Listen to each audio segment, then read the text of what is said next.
Hello and welcome to another studio vlog. This is where I share some of the things that I do in my daily art practice as a full-time artist. Today I'm going to be showing you how I test a brand new colour to see if it goes with some of my existing colours. It can be a bit daunting if you know that you want to sort of freshen up your normal go-to palette. So how do you start to sort of try those new colours out to see whether or not they'll work with your existing colours? So the colour I'm going to be playing around with today is lamp black. It's a colour that used to be used a lot but seems to have gone out of fashion, or at least I don't see many people using it. But I know it was a favourite of some of my favourite artists, for example Roland Hilder, and I'm interested to see if I can integrate it with my existing colours. I've deliberately excluded blues and strong dark browns from this test today, so I've just got sort of earthy yellows, pure yellows, and a sort of an earthy red. I've got raw sienna, burnt sienna, yellow ochre, cad yellow and lemon yellow. And I'll be testing these. The reason I've excluded like blues and dark browns, greys, that sort of thing from this is that I'm hoping that the lamp black will do the job of those in this sort of off primary palette.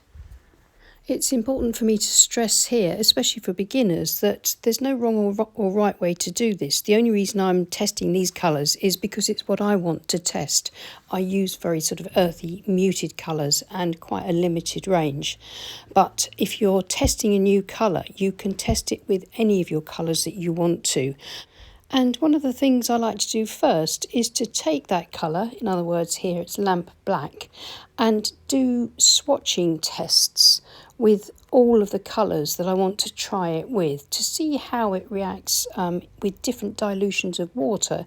In other words, light value, mid value and dark value hues of those colours, and just adding a little bit more of the colour then to the mix just to see what I end up with. So here are my swatching results from left to right: lamp black with raw sienna, lamp black with burnt sienna, lamp black with yellow ochre, then with cad yellow and then with lemon yellow over here on the right. I'm not going to show this swatching because this is very basic. It's just a matter of mixing the colours on the palette and then just testing them out on the paper, adding a bit more water to lighten it, testing that, etc, etc. And please do check out our playlist on colour swatching if that interests you. So once I've done this and really pushed the colours, as you can see here, quite far, just to see the range that I can get from these mixes, I like to then see how it works in the context of landscape painting, because here we can see the colours, but it's quite difficult to sort of imagine them as colours in a landscape, whether it's a realistic landscape, a loose one, or an abstract landscape. And so what I like to do is to test exactly the same colours, but instead of mixing them on the palette, I like to mix them on the page. So I've got a sheet of watercolour paper here taped to my board, and it's been divided up with washi tape, and I've got all my colours on my palette plate here. And I'm just going to play around with these colours very loosely and very roughly. First of all, I'm using a waterproof fine liner to put in some sort of landscape lines. I've got in mind the beautiful rolling countryside of the South Downs where I live as I put in these marks. And I'm not trying to overthink things, this is just a test, but putting enough marks into my little separate shapes to be able to get a good test when I put on the paint. Now I'm using my 1.5 inch flat brush, it's a Mottler brush, and I've just wet the paper very loosely, leaving some areas dry, some areas wet, so I'll get different marks made from when the paint hits them. You could see I've just dipped straight into my colours, splashing it across the page. I want the colours to blend on the page so I can see what happens when they do this together. This is a different way of colour blending.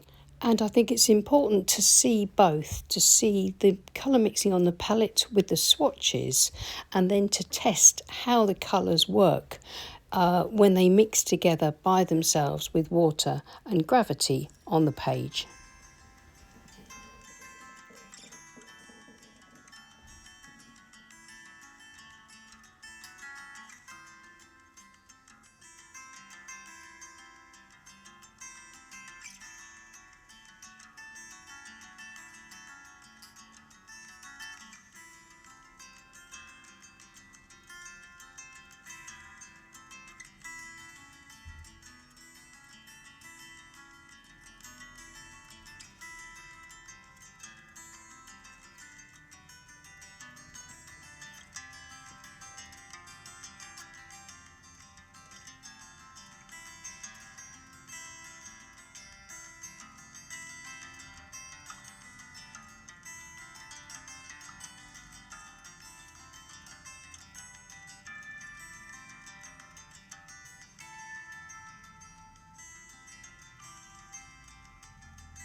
So that's just about it. A few more scrapes with the palette knife, and I need to now leave this all to dry completely.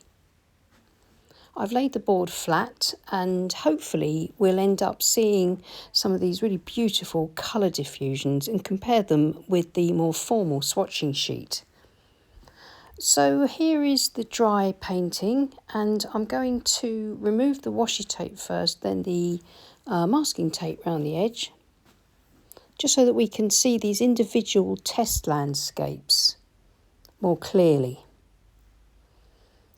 It's like removing the tape from a painting. It always helps us to sort of see things a bit more clearly. And it gives us a chance to see each one individually and to see what's happened to the colours on the page. We can see where the painter's hit wet paper and it's diffused. Where the painter's hit dry paper, we've got harder edges, and we've got some really interesting colour shifts there as well. The lamp black, I think, seems to do really nicely as a dark warm brown, but it gives this amazing warm sort of foggy glow to the sky when it's really, really watery. And of course, blending with all these other wonderful colours gives us a huge range of hues and the values of the hues. So I'm going to zoom in a bit now, just take a closer look at some of these marks and colours and value shifts. And I think you can see here how different this is from the formal swatch sheet. I'm not trying to say that one's better than the other, they just do different jobs. Here you can relate to the way the colours are blending with the magic of wet in wet watercolour techniques, and it can give you some ideas for how to use that when you're expressing yourself in your landscape painting. Of course, both types of swatching are quite important and can give you different results, but they can be really helpful for helping you to integrate new colours into your palette. But by the same token, if you discover through this sort of methodology that you're not keen on the colour, then that's brilliant. You can move on and try something else. I hope you found that interesting, and if you like colour theory and colour swatching, then please check out our colour swatching playlist. And if you've got any advice or any interesting colours that you've been testing recently that you'd like to share here with the community, that would be absolutely wonderful. Please put that in the comments below. Many thanks for watching. Please leave us a like and subscribe to our channel if you haven't already. And thank you so much to everybody that supports us on Patreon. We really do appreciate you. I'll see you again soon. Take care and happy painting. Bye.